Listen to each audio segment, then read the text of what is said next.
Quando começou a Igreja Universal falando nisso? Começou no final dos anos 70, eu creio. O Edir Macedo chegou aí com você alguma vez? Não, o Edir Macedo sempre foi água e óleo em relação a mim. Todas as nossas conversas foram conversas de antagonismo total. Sim, ele não crê de fato em Jesus. Ele não crê nem em Deus. Eu já ouvi o Edir Macedo dizer, Deus, com alguém lá, disse assim, se Deus quiser, com a graça de Deus acontecer. Deus não, Deus é lá para os outros, para a igreja. Aqui Deus sou eu, quem manda sou eu. Os maiores ateus, aliás, os únicos ateus que eu conheci na vida são pastores ou padres que ficam escondidos sob batinas, sob clarinhos clericais e atrás de púlpitos, enganando essa população, essa manada de alienados, mas eles próprios não creem em Deus, porque se crescem, eles não agiriam de maneira perversa como agem. Como que a Igreja Universal ficou tão grande? Porque é fácil, quanto mais mentira, mais cresce. Foi Jesus que disse isso. É que o pessoal não crê em Jesus. Mas está tudo dito no Evangelho. Jesus disse, se eu tivesse falado mentiras, haveria uma multidão comigo, mas porque eu vos digo a verdade, não me credes. Continua tudo igual, meu amigo. Se você quiser crescer na internet, fale um monte de idiotices. Você vai bombar para milhões e milhões e milhões, o que é um mistério extraordinário, eu acho uma graça divina incomparável, é você ir falar a verdade e ainda ter milhões de pessoas te vendo. É dificílimo, porque há um bloqueio, há um negacionismo cognitivo subjacente na estrutura da mente humana, que é um negócio chocante. Quando começou a Igreja Universal falando nisso? Começou no final dos anos 70, eu creio. O Edir Macedo chegou aí com você alguma vez? Não, o Edir Macedo sempre foi água e óleo em relação a mim. Todas as nossas conversas foram conversas de antagonismo total. Sim, ele não crê de fato em Jesus. Ele não crê nem em Deus. Eu já ouvi o Edir Macedo dizer, Deus, com alguém lá, disse assim, se Deus quiser, com a graça de Deus acontecer. Deus não, Deus é lá para os outros, para a igreja. Aqui Deus sou eu, quem manda sou eu. Os maiores ateus, aliás, os únicos ateus que eu conheci na vida são pastores ou padres que ficam escondidos sob batinas, sob clarinhos clericais e atrás de púlpitos, enganando essa população, essa manada de alienados, mas eles próprios não creem em Deus, porque se crescem, eles não agiriam de maneira perversa como agem. Como que a Igreja Universal ficou tão grande? Porque é fácil, quanto mais mentira, mais cresce. Foi Jesus que disse isso. É que o pessoal não crê em Jesus. Mas está tudo dito no Evangelho. Jesus disse, se eu tivesse falado mentiras, haveria uma multidão comigo, mas porque eu vos digo a verdade, não me credes. Continua tudo igual, meu amigo. Se você quiser crescer na internet, fale um monte de idiotices. Você vai bombar para milhões e milhões e milhões, o que é um mistério extraordinário, eu acho uma graça divina incomparável, é você ir falar a verdade e ainda ter milhões de pessoas te vendo. É dificílimo, porque há um bloqueio, há um negacionismo cognitivo subjacente na estrutura da mente humana, que é um negócio chocante. Eu falei sobre essa questão da ligação do senhor com o Edir Macedo, que eu pensei que em algum momento o senhor foi mais próximo dele, para não dizer amigos e tal. Não, né? Não, eu sempre preguei o Evangelho de Jesus e ele sempre pregou outra coisa. O negócio dele sempre foi grana, dinheiro, poder e o que ele é e alcançou.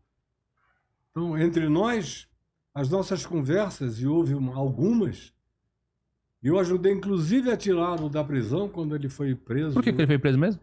Por charlatanismo, curandeirismo e uma terceira acusação. Eram frágeis. Era mais um desejo de prendê-lo. Ele tinha 1000 outras razões pelas quais ele poderia ser investigado e preso. Mas a origem dele foi ali no Rio de Janeiro, né? Rio de Janeiro. Foi ali no Rio de Janeiro. A origem dele, ele tem alguma ligação? Ele era da Umbanda, do Candomblé. Ele era alguém de cultos afro-ameríndios ou afro-brasileiros. Entendi. E durante algum tempo, quem me disse isso foi o pastor Túlio Barros, pastor da Igreja Assembleia de Deus de São Cristóvão, tem ainda uma testemunha viva hoje, Nemuel Kessler. Ele me disse 2 vezes ou 3, uma delas na presença do Nemuel Kessler, que ele tinha um membro da igreja dele que fora motorista do Edir Macedo, que levava o Edir Macedo para uma cachoeira ali na Floresta da Tijuca para arriar uns despachos, mesmo depois dele já ser o Bispo Macedo. Ele continuava fazendo esse sincretismo particular e pessoal. Então, o Edir Macedo acende vela em qualquer direção. Hoje, quem é o 02 da Universal? Não tem. Ele tenta fazer do genro dele, do marido da filha dele, o 02, mas o garoto não tem carisma. O carinha lá do. Carinha lá do Casamento Blindado, né? Não tem carisma pra nada. E o filho mais velho dele, que era o adotivo, o Moisés, se declarou gay há uns 15, 20 anos atrás, aí foi expulso, ficou desaparecido um tempão. Agora ele está de volta, o menino, mas não tem nada a ver com o Universal, nem com a família, é um garoto até bonitinho. Já está aí com os seus 30 e tantos anos, talvez 40, mas não tem substituto. E quem briga com ele, ele cala com dinheiro. Ó. Grana e some, fica calado e desaparece e não volta nunca mais. Quando o Macedo morrer, eu não tenho a menor ideia do que vai acontecer nos detalhes. Eu só sei que aquilo ali vai cair igual um castelo de areia. Não me admirará se um grande hotel comprar o Templo de Salomão, ou se aquilo se transformar num grande centro de convenções, comprado por uma grande multinacional, ou por um banco, ou por alguma coisa assim. Agora, em pé não vai ficar. Nem isso e nem tudo mais. Nem a Record. Nada. Porque até a Record, até o dia de hoje, ainda precisa de aportes de capital da Igreja Universal do Reino de Deus. Tipo um aluguel de horário na grade, né? Claro. Para financiar. Sem o que ela não se viabiliza. Nossa. Se viabilizava agora aqui no governo Bolsonaro, a verba toda que antes ia para a Globo, isso, aquilo, eles convergiram para lá, para outras pequenas estações de televisão de pastores ou bispos ou apóstolos evangélicos que nadaram de braçada. Quando acabou o negócio, acabou a mamata. Era desse jeito mesmo? Era não, é desse jeito que funciona. Toma lá da cá. Toma lá da cá é o mínimo, né? É uma expressão assim extremamente elegante essa que você acabou de usar. O negócio é de uma tosqueza indesignável do ponto de vista semântico e não dá para adjetivar o que acontece nesses ambientes. É sujo mesmo. É que o Bolsonaro é engraçado, né? Que ele é católico, aí ele tem um pé no catolicismo, aí ele tem um pé no Edir Macedo e anda com o Silas Malafaia pra cima e pra baixo. Ele tem um pé em qualquer lugar. Ele tem aquele homem com múltiplos pés e pernas. Onde ele pode alcançar, ele alcança. Uhum.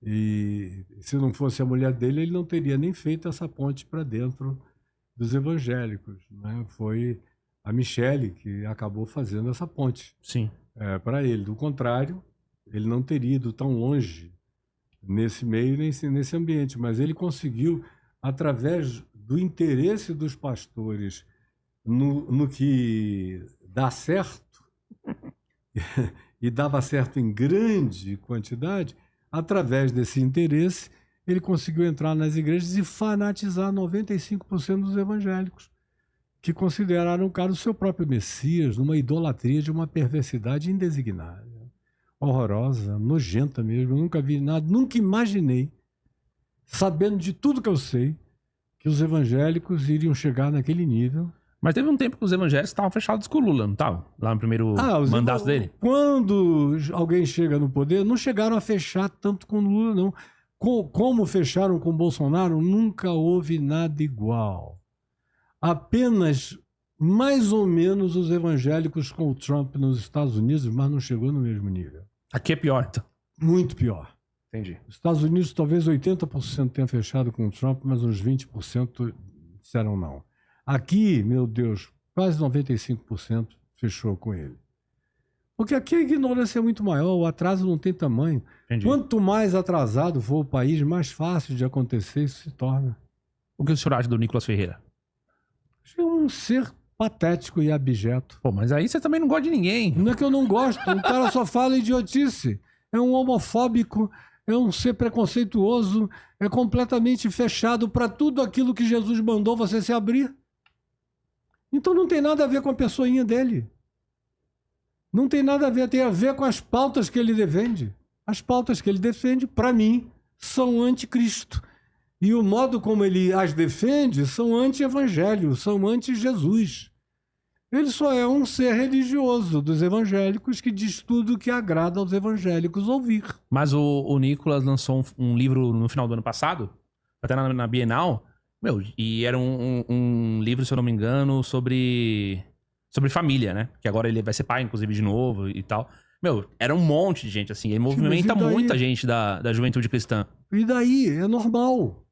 Porque se ele lançasse um livro sério, um livro histórico e cientificamente profundo, não ia ter ninguém nessa fila. Você fica admirado com a quantidade de pessoas que afluem para essas idiotices?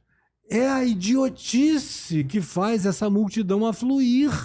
Porque, como disse o Nelson Rodrigues, o mundo é dos idiotas, eles não param de crescer, vão dominar a terra inteira e eu estou assistindo isso. E você só não assiste e não quiser abrir os olhos. O mundo é dos idiotas, meu amigo. Eu vou ser sempre uma minoria, e foi Jesus que disse que essa porta que eu escolhi é estreita, que esse caminho no qual eu ando é estreito.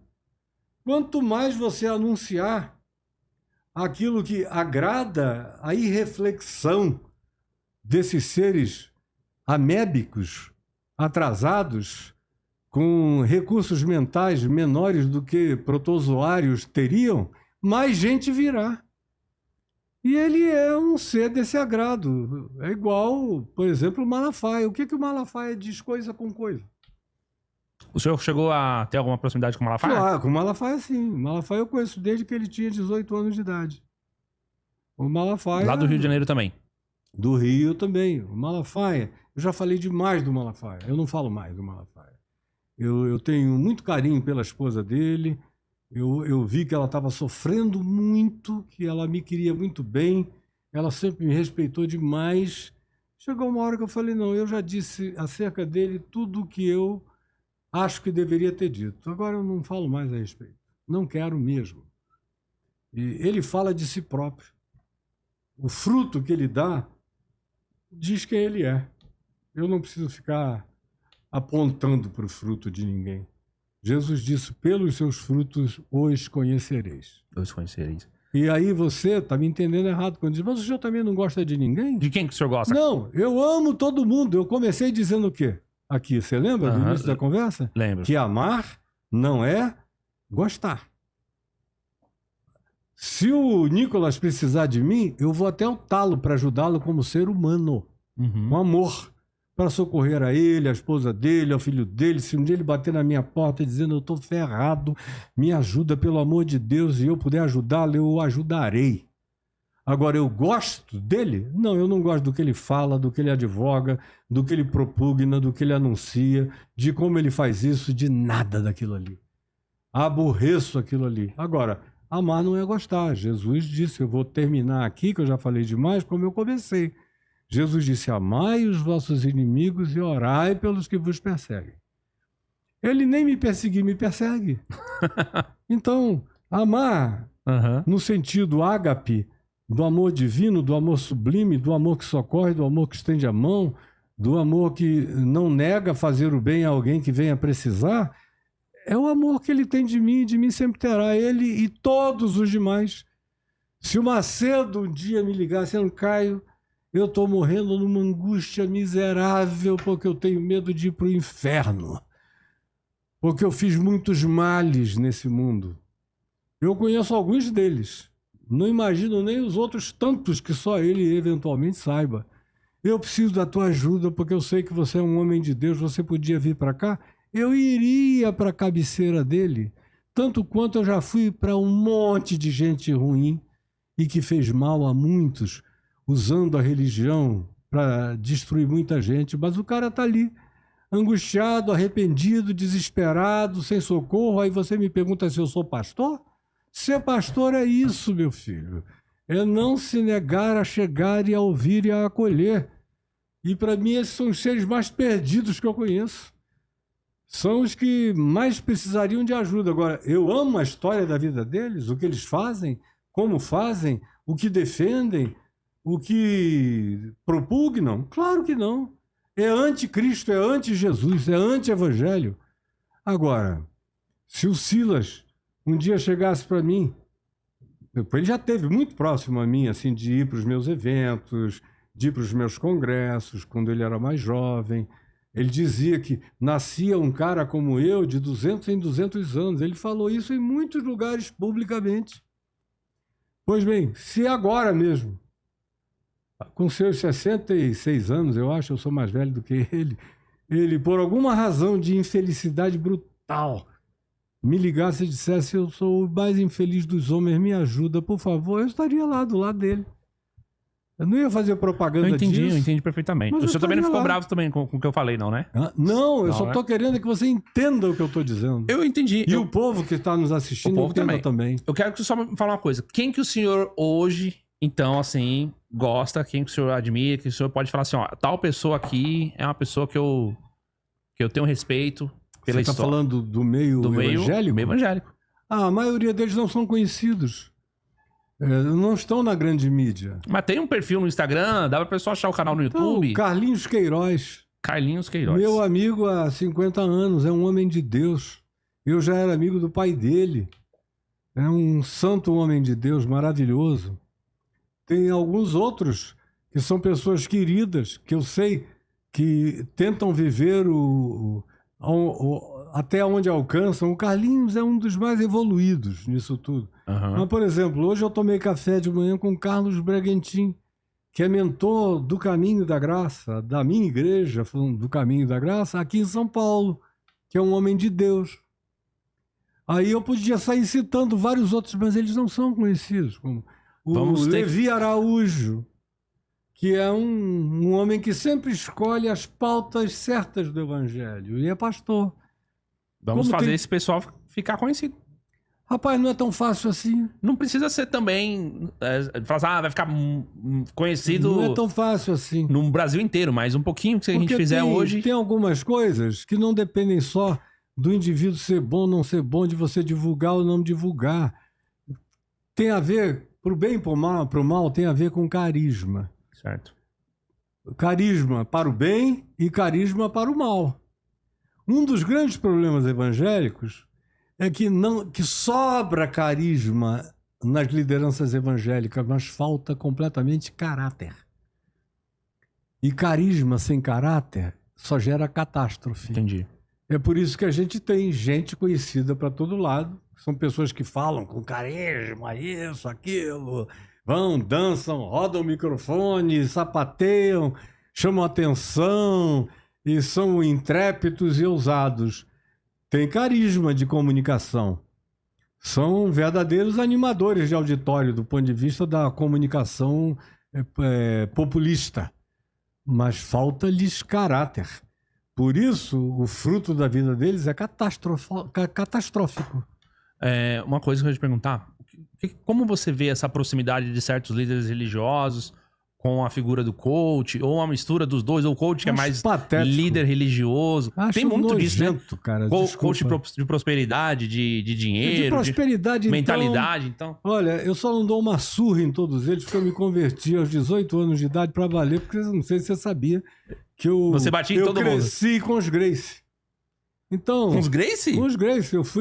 Eu fui aluno do Arthur Vigílio Neto, que foi quem me introduziu adulto, assim, já adulto que eu digo é que com 15 anos de idade eu já tinha saído de casa, eu já era um homem adulto. Hoje um cara de 15 anos de idade é um bebê até fazer 45, quando ele deixa a adolescência, é todo mundo idiotado. Eu com 15 anos já tinha ido embora. E eu tinha começado a aprender defesa pessoal do jiu-jitsu com meu tio, que era médico e tinha sido treinado por um Gracie na Bahia. Então de 5 anos em diante, eu sabia já um monte de coisa de jiu-jitsu. Já levava vantagem com todo mundo, inclusive 3, 4, 5 anos mais velho do que eu. Aí o Arthur Vigílio Neto, que já era faixa preta dos Gracie, começou a me treinar e a gente ficou 6 meses internado numa academia. Aí ele falou, vem para o Rio, eu estava em Manaus. Fui para o Rio. Aí fui treinado pelos melhores da família Gracie. Fui aluno do Carson Gracie em Niterói. Cheguei a fazer sparring para ele com um pupilo dele chamado Serginho. Fui treinado pelo Hollis Gracie, que a família considera até hoje o melhor de todos os Gracie, que foi quem praticamente criou o MMA dentro da família Gracie. Era bom de boxe, de judô, de muay thai, de tudo que você quisesse. E de chão ele era imbatível. Desenvolveu mais o jiu-jitsu do que o próprio Hélio e o Carlos. Fui treinado pelo Reison, com quem eu morei. A gente morava, assim como eu morei com Arthur Vigílio Neto, eu morei com o Reison Gracie. Sorte dos Então, coaches que eles não vão te enfrentar mesmo, né? Se eu não fosse um cara de Jesus até o talo, tinha muita gente por aí que eu já tinha hospitalizado há muito tempo, porque é um monte de mentiroso, safado, ladrão, enganadores. Nojentos. E os piores são os que fazem isso em nome de Jesus. Porque o coach que vai lá só com a historinha de pensamento positivo e eu vou te ensinar a falar palavras de ordem positivas, planejamento neurolinguístico que ele faz em nome de si mesmo, da sua metodologia, vá lá e engane todos os enganáveis. Agora, o insuportável é o sujeito que faz isso em nome de Jesus. E que vai fazer isso. E esses da teologia da prosperidade, eu já botei para correr alguns. Eu nunca bati porque, graças a Deus, eles saíram na carreira quando eu disse, sai da minha frente. E eles saíram correndo.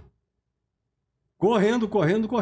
E não foi porque houve nada a não ser o bafo da energia espiritual que evadiu de mim para eles. Que saiu de mim para eles, saíram na carreira. Eles entenderam o recado. E vê se eles se aproximam de mim. Não se aproximam, não. Vê se eles querem dialogar comigo em alguma instância de diálogo. Qualquer que seja, não querem. Mas aí vai ter que ouvir coisa demais, eles não vão querer isso, não. Não, e eles não aguentam, eles não têm argumento. Eles vão ter que ficar gritando só palavrão, porque eles não têm argumento inteligente, nem intelectual, nem científico, nem histórico, não tem de nenhuma natureza. Eles são bons para o idiota que não sabe nada, para o ignorante total. Aí eles deitam e rolam. Então, mas tem como eu falei, tem os pastores que viraram meio coach e tem os coaches que agora estão virando meio pastor. Também, porque dá mais dinheiro ser pastor, coach, do que ser só coach. O Pablo Marçal. Pablo Marçal foi criado dentro de igreja, lá em Goiânia, com o pessoal lá. Ele, quando convém, ele fala de Jesus. Quando não convém, ele inventa, ele vem com aquelas histórias como quando ele levou aquela cadeirada aqui da Atena. Eu tinha escrito naquela noite, eu fiquei tão irado de ver aquele cara ali usando o nome de Jesus quando interessava, em várias circunstâncias. Ele fazia aqueles apelos para os evangélicos. Aí eu escrevi aqui no meu Instagram um texto, um de vós é diabo. É uma expressão de Jesus na última ceia, onde estavam os 12 apóstolos e Judas Iscariotes. E Jesus disse, um de vós é diabo. E aí eu escrevi, sem mencionar o nome de ninguém, mas descrevi as características desse tipo de personalidade, como é que ela funciona. Do que ela gosta, a que ela se vende, o que ela procura. Aí no dia seguinte o Pablo me telefonou. Eu estava até com uma repórter ao meu lado, conversando. Eu falei, você me dá licença? Ela nem acreditou quando ela viu escrito lá, Pablo Marçal. Eu escrevi e mandei um áudio dizendo, olha, gostaria que você lesse o que eu escrevi ou assistir o que você fez hoje, que coisa mais horrenda e patética.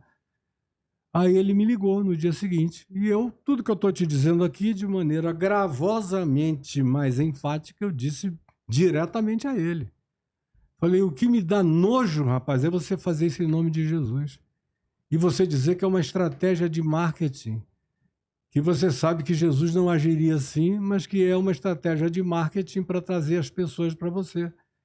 Significando que ele disse isso? Ele diz que os fins justificam os meios. O cara chegou a dizer que Jesus disse para que ninguém pode servir a dois senhores, ninguém pode servir a Deus e as riquezas e a Mamon, porque Jesus não era casado e não tinha filhos. Porque se Jesus fosse casado e tivesse filhos, Jesus ia dar uma ênfase em grana enorme, porque Jesus não precisava. Isso e dezenas de outras coisas desse tipo. Agora parece que só eu ouço. Não é possível que vocês não ouçam. Pablo Marçal não dá não, cara.